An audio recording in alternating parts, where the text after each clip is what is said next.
j'aurais un commentaire à faire en ce qui concerne la drogue, la chicha et tout. On est tous des jeunes, ça c'est vrai, mais dites-vous que la première chose qui va vous influencer, c'est votre entourage, vos amis. Donc si vous traînez avec les gars du hood, comme vous dites, les gars du hood qui font des mauvaises choses et tout, c'est genre normal que vous allez vous faire influencer. Il y a un proverbe marocain qui dit Ma'amin shiftik, ma'amin shibbatik. Avec qui je te vois, avec qui je te fais ressembler. Donc, c'est vraiment. Va pas vers quelqu'un qui passe son temps à sortir fumer, à tout. Puis tu dis, mais non, moi je veux pas me faire influencer. Mais non, moi je suis pas comme ça. Un temps ou un autre, tu vas finir par te faire influencer. Donc, surtout les amis, il faut savoir choisir les amis. Je vous raconte mon expérience personnelle. Quand j'étais au public, je traînais avec des filles pas très bonnes. Je me suis pas rendu compte, mais mon entourage m'a dit comme Abel, t'as changé, tu commences à t'éloigner. Je venais plus trop à la mosquée, je devenais comme réservée et tout. Maintenant, alhamdoulilah, je suis dans une école musulmane et mes vues ont vraiment agrandi. J'ai envie d'apprendre le Coran, j'ai envie de m'impliquer le maximum dans la communauté musulmane et tout ça. Aussi, j'ai commencé à choisir mes amis. Quand je vois que des filles me proposent d'aller quelque part de pas bon et tout, genre Titan, des choses comme ça, j'accepte pas. J'accepte pas parce que c'est aussi quand on pense à nos parents. Nos parents, ils n'ont pas fait cet effort pour rien. Ils sont venus ici pour nous. Ils ont immigré pour nous. Ils ont laissé tomber leur famille pour nous. Pas pour qu'on aille chiller, puis on aille chicha, puis on laisse tomber notre avenir. Nos parents ont tout abandonné pour nous. Pour voir en nous ce que eux ils rêvaient d'être.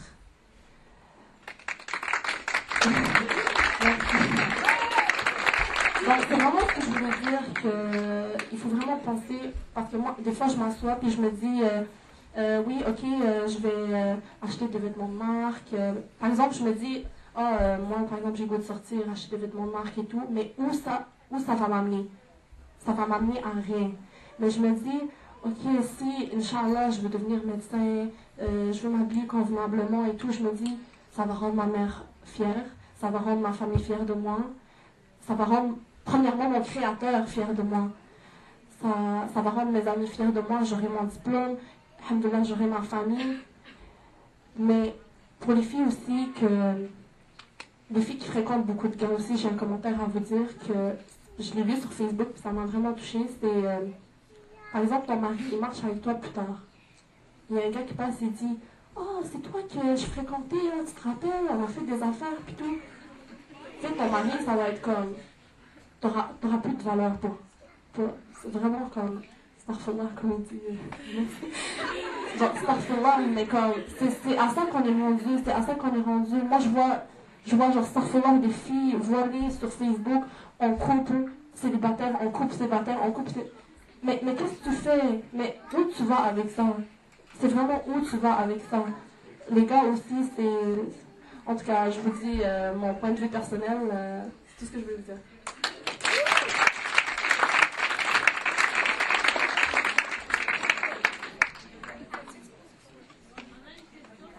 Comme j'ai vraiment aimé ce que ma soeur Adèle a dit sur l'influence des amis et tout ça, et j'aimerais rajouter comme moi mon expérience personnelle que genre depuis que je suis jeune, j'ai rencontré mes amis ici, mes vrais amis d'aujourd'hui, mes meilleurs amis. Puis moi j'aime même pas ça les appeler mes meilleurs amis parce que pour moi c'est mes sœurs.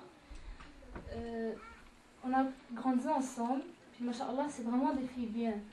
Puis ça a toujours été des personnes pour moi qui m'ont aidé dans mon cheminement et tout, comme des fois, tu sais, des trucs que tu vas pas raconter directement à tes parents et tout. Donc tu vas te confier à tes amis, puis ils vont te dire non, c'est haram et tout. Donc, machallah, on a commis le hijab presque tout en même temps. Puis, je sais, genre, tout, comme je sais pas, tout notre cheminement et tout, la période d'adolescence et tout ça, on a tout passé ensemble, puis comme on s'entraide vraiment, puis comme pour moi, c'est vraiment plus que mes sœurs. Donc, alhamdoulilah, que Allah les a mis dans mon chemin. Puis, donc, je vous conseille tous d'avoir un cercle d'amis comme proche d'Allah subhanahu wa ta'ala, parce que même moi, à un moment donné, comme je croyais que ça y est, genre, moi je fume pas, je veux pas, je porte le voile et tout, ça y est. Et quand j'ai commencé, je suis allée une fois à la mosquée Badal et tout, puis j'ai vu des filles encore meilleures que moi. Là, j'étais comme, genre, juste wow, il y a d'autres niveaux encore plus hauts là. Donc, genre, c'est ça. Fait que je vous conseille vraiment d'avoir un cercle d'amis vraiment meilleur que vous. Comme ça, vous allez voir que vous êtes vraiment pas à la hauteur, puis que comme, ça va réduire votre orgueil, puis en même temps, ça va vous aider de. Vous n'allez pas être jaloux des autres, mais vous allez envier comme la relation qu'ils ont avec Allah subhanahu wa ta'ala, vous allez faire genre moi aussi, puis comme continuer à les fréquenter et tout, puis comme Inch'Allah, genre, vous allez augmenter votre foi et tout ça. Et une autre affaire, comme on me dit souvent genre, comme, que les gens, ce qu'ils ont comme vision dévoilée, c'est genre, oh, eux c'est des femmes comme parfaites, ils ont déjà la foi et tout, le maintenant. Vraiment pas. Comme nous, non mais genre oui, on a la foi et tout, mais comme parce qu'on la travaille, on la travaille tout le temps, genre on va à des assises, on a des G7, on lit le Coran et tout. Comme nous aussi, ça nous arrive d'avoir une période genre où la foi est vraiment basse, puis comme tu sais, ça arrive à tout le monde, je crois. Mais comme si on laisse pas comme moi quand j'ai cette baisse de foi, je demande toujours à Allah subhanahu wa ta'ala d'augmenter ma foi parce que ça peut me faire tomber dans un vice. Donc je vous conseille tous le moment comme de toujours nourrir votre foi pour pas justement tomber dans un péché, tout ça. Donc nourrir votre foi en allant justement à des conférences ou lire le Coran, faire le dhikr et tout ça, c'est vraiment important. Et c'est ça, alors je crois que je vais passer la parole. Salam alaikum wa rahmatullah.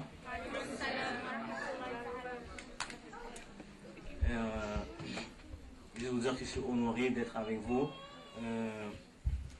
Honoré qu'on m'a demandé de parler de mon expérience à moi. Comment s'est passé, à vrai dire, mon cheminement, comment s'est passé ma rencontre avec la lumière de l'islam, comment s'est passé aussi mon entrée en islam, comment aujourd'hui, alhamdoulilah, encore j'ai pu garder, par grâce de Dieu, encore j'ai cet islam dans ma vie. Juste pour commencer, j'aimerais dire que l'islam, vraiment, ça a changé ma vie sur beaucoup d'aspects. Vous savez, quand quelqu'un se convertit à l'islam ou quand quelqu'un embrasse l'islam, comme ce mot est meilleur pour définir ceci. Donc, quand quelqu'un embrasse l'islam, quand quelqu'un embrasse la foi, c'est au-delà des... c'est plus qu'une simple conversion, c'est toute sa vision du monde qui change. Ouais? C'est son regard au monde, son regard sa relation avec les hommes, sa relation avec lui-même, sa nourriture, la nature, les gens. Tout ça change aussi. C'est quelque chose de profond qui se passe quand la personne se convertit, quand la personne embrasse la religion. C'est toute une révolution au niveau du cœur qui s'amorce, puis qui fait que son regard sur les choses change complètement. Des fois, quand je pense à ma vie d'avant ou la manière que j'étais ou quoi que ce soit, je vois vraiment le changement. Puis, cependant, des fois, regardez, ça fait 3 ans que j'ai embrassé l'islam. Puis, quand j'y pense, je vois vraiment que les choses sont passées très très vite. Alhamdoulilah, j'ai pu rencontrer des frères qui ont pu m'appuyer, qui ont pu prendre soin de moi. Prendre soin de moi, pourquoi j'utilise ce terme-là, cette expression? Parce que quand une personne se convertit, ou quand une personne embrasse l'islam plutôt, on dit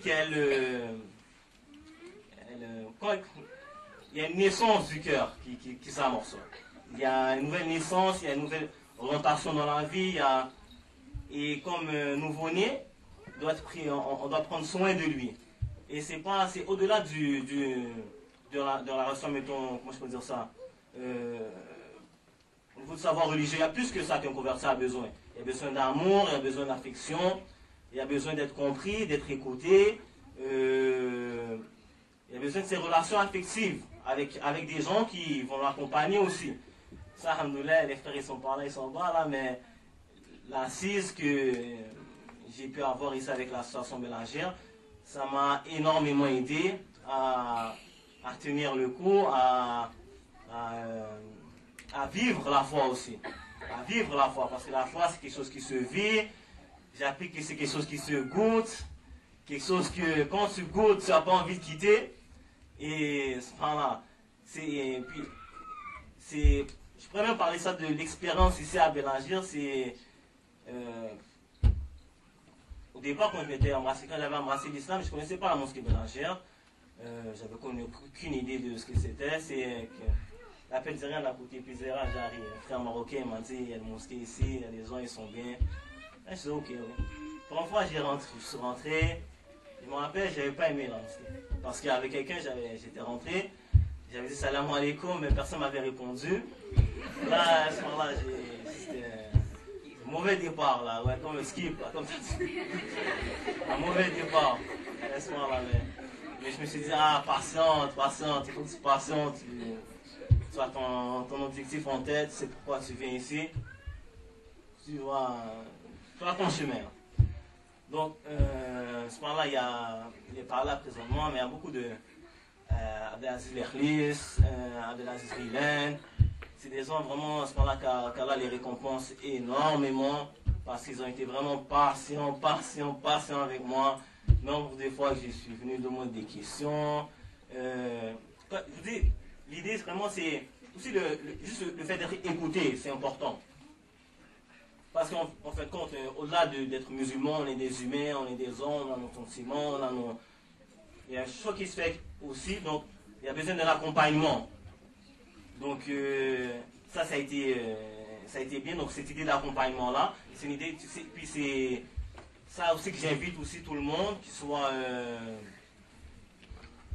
musulman de naissance, ou qui se convertit, ou tout le monde a besoin d'une compagnie, tout le monde a besoin de gens qui vont le soutenir.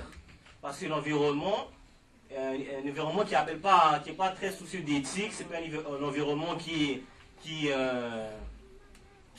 appelle à la pudeur, quoi que ce soit, ou à le respect de Dieu, ou quoi que ce soit. Donc, c'est bien d'avoir des gens qui sont avec toi, qui veulent Dieu comme toi, puis qui te supportent aussi, qui patientent avec toi aussi, qui persévèrent avec toi aussi. Parce que vivre quelque chose à deux, c'est mieux qu'être seul. Aussi,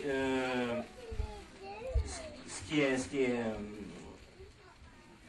qui me surprend, ce que j'aime me rappeler, c'est que avant l'islam, avant que je connaisse la religion, parce que moi, pendant tout mon secondaire, malgré que j'ai fréquenté des musulmans de naissance, jamais j'ai entendu parler de l'islam. J'ai fréquenté, pendant 5 années, on était dans une classe fermée. C'était comme un genre de programme, voilà, apprendre l'histoire. C'était un genre de programme et j'étais dans une classe fermée pendant tout mon secondaire, avec des gens, j'ai jamais entendu, et avec des musulmans, jamais entendu parler de qui était le prophète Mohammed,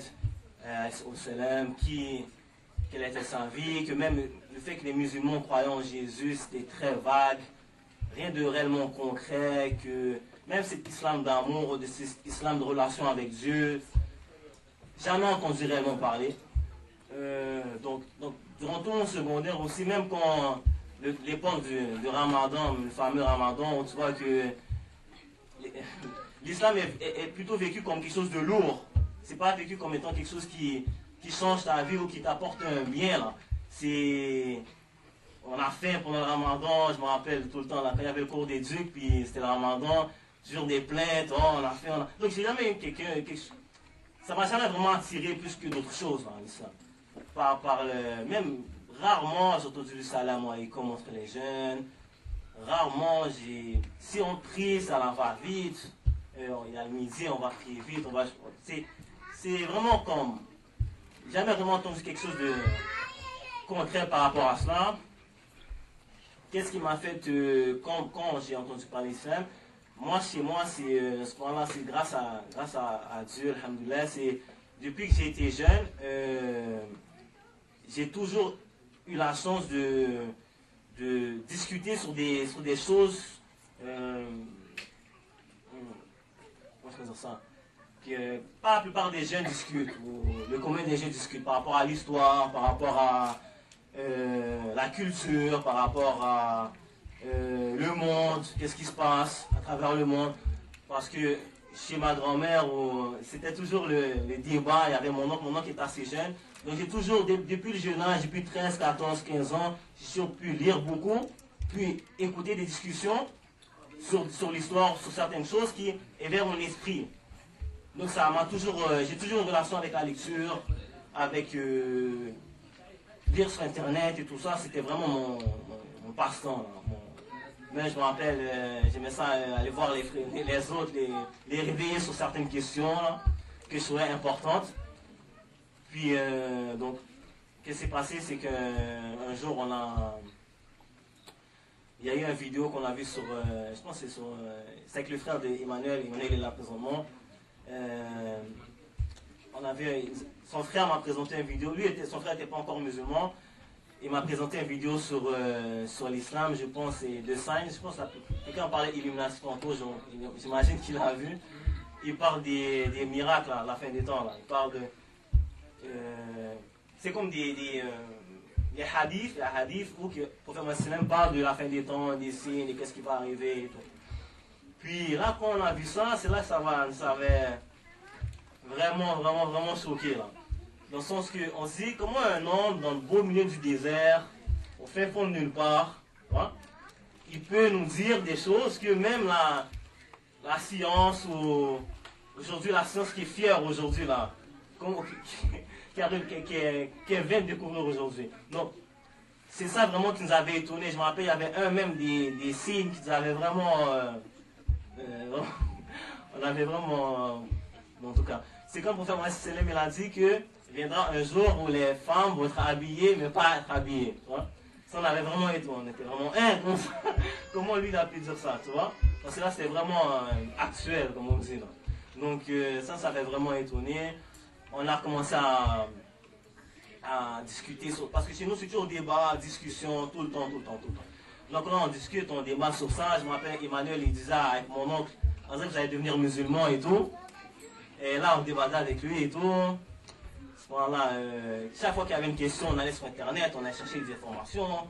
Et là, on revenait avec lui, on posait, là, il me posait une question, on a recherché, Là, à ce moment-là, on s'est dit un jour, là, non, ça c'est l'islam, on ne peut pas niaiser trop longtemps, là, parce qu'il nous parle de la mort, il nous parle qu'on va mourir, qu'on va rencontrer Dieu. Donc, je me rappelle toujours de ces conversations, j'étais avec le frère d'Emmanuel. On s'était dit, bon, faut qu'on se convertisse, mais là, on n'est pas prêt. On croit, mais on n'est pas prêt pour se convertir. Pour s'embrasser, pour embrasser la religion, on n'est pas prêt encore. On se dit, bon, je me rappelle, on était en avril, on s'était dit, non, on va repousser ça en mai. Parce qu'on n'est pas prêt tout de suite. Là. Puis, ça c'est le jeu de Shaitan. Il veut toujours que tu recules les choses. Alors, on se dit, bon, on va acheter le Coran. À la place, on va essayer de lire le Coran avant et tout. Même pour acheter le Coran, c'était toujours reporté. C'est bon, on va acheter le Coran là, demain. On va pour l'acheter, on dit on va l'acheter, non, on reporte encore. Je sais pas pendant combien de temps on a fait ça, puis un jour, bon là je me suis décidé, je me suis dit non, faut que j'aille acheter le Coran. Je m'appelle, le jour-là il faisait beau, je suis allé à Mosquée Sunna, c'est à côté de Métro Park. Je suis allé acheter le Coran. Quand j'ai eu le Coran dans mes mains, je pensais que c'était... Je croyais le livre là, vraiment comme un livre précieux. Là. Je l'avais dans mes mains, j'étais... Waouh, mais je m'appelle, j'étais dans le métro, là, c'est comme si c'était vraiment le bijou, là. Donc, là, quand c'est la première fois que j'avais le Coran, je m'appelle, c'était un Coran blanc et tout. La traduction n'était pas la meilleure, là, mais c'est comme ça fait l'affaire. Donc, en lisant un peu, en regardant les vidéos encore les débats à la maison, je me rappelle mon oncle, Emmanuel, et toute la famille disait comment ça et tout. On voit que tu regardes beaucoup l'islam. Mais aussi ce qui est pas tant trop long aussi, mais c'est que même avant moi que je devienne musulman, même par rapport à la Bible, à la maison j'avais quelques distances par rapport à la Bible, à cause de certains versets de la Bible qui ne me plaisaient pas. Par rapport à certaines interprétations faites de la Bible, par rapport à certaines actions du Vatican, qui ne me plaisaient vraiment pas. Qu'en fait, que à la maison, même avant que je connaisse l'islam, je disais aux gens à la maison que l'islam, oui, la Bible, je dis la Bible, oui, oui, je crois en Jésus, j'ai pas de problème, Jésus, il est prophète, ou je crois que Jésus, il est là. Mais me dire que la Bible, c'est le livre de Dieu, c'est impossible parce que si Dieu, il est parfait, sa parole est parfaite, on ne peut pas me dire qu'il y a des passages de la sorte dans la Bible. Donc, c'est pour ça que même avant que je connaisse l'islam, il y avait une certaine distance par rapport à la Bible à cause de certains, donc à cause de certains versets de la Bible et des actions du Vatican ou quoi que ce soit. Donc déjà, Allah avait fait préparer ma famille là, avant que je me convertisse psychologiquement là, pour que je me convertisse, j'embrasse la religion musulmane. Le jour où, donc avec la lecture, c'est venu le temps où il fallait que je me convertisse, que je fasse la shahada. J'ai fait la shahada tout seul là, j'ai regardé sur internet, il y avait un site qui m'avait beaucoup aidé là, sajidin.com. J'allais beaucoup sur ce site là pour regarder l'information et pour m'instruire par rapport à l'islam. Donc j'ai fait je pense shahada tout seul, je pense. Je voulais commencer un peu à prier et tout à la maison tout seul, mais je ne savais pas comment prier. J'ai parlé, qu'est-ce qui m'a fait pour le moment aller à la mosquée une première fois. Je m'appelle, j'avais écrit sur MSN, parce que quand tu as sur MSN, tu as ton nickname. J'avais écrit soumis à l'unique dans le nickname et tout. Là, il y avait quelqu'un qui m'avait dit, mais comment ça, soumis à l'unique et tout, papa? Là, je dis, oui et non, parce que l'islam, c'est la religion, c'est sûr. Hein. Là, je parle avec lui et tout ça. Il me dit, ah ouais, tu es devenu musulman. Parce que c'est quelqu'un, ça fait longtemps que je n'avais pas vu. Puis, donc là, je lui ai parlé et tout. Je dis, oui, la religion musulmane, oui, c'est sûr et tout. L'islam et tout. Là, il m'a dit, oh, toi, il faut que tu ailles à la mosquée, il faut que tu deviennes. Là, je dis, mais non, faut pas. Comment les gens vont me regarder? Parce que c'est ça qui est aussi que la conception que les gens ont, c'est vraiment dommage et tout.